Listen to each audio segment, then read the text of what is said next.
Missoula's housing crisis is now making national headlines as the median price surpasses $500,000.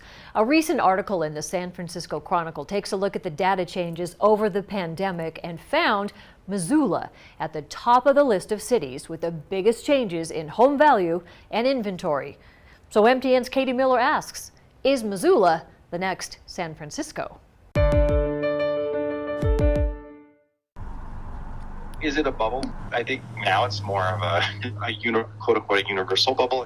Missoula's turning into the next San Francisco, something you might hear from time to time. Whether it's living close to water or the mountains or forests, again, I think there really is that sort of desire to increase, your quality of life.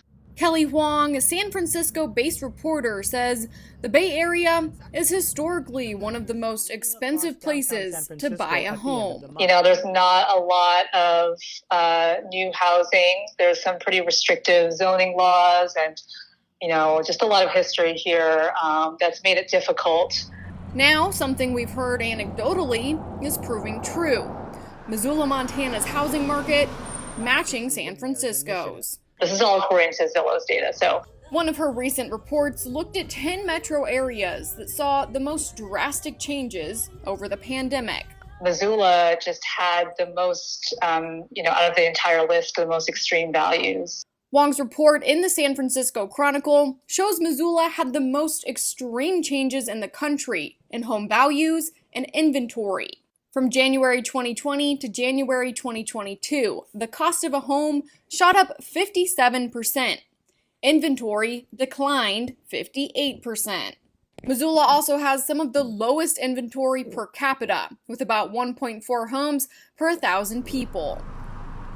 It's going to be an interesting few years, I think. Robert Sonora with the University of Montana says the challenges may continue. If that migration patterns keep up, it's going to be more and more difficult for people with in-state incomes to be able to buy perhaps the home they'd like. Sonora says something to keep an eye on will be the lasting economic impact. If I have to spend more on my house, now suddenly I don't go out for dinner or so it starts bleeding into other sectors as well. And it's hard to predict when or if the trends will reverse. If I've learned anything in the past couple of years, it's not to expect anything.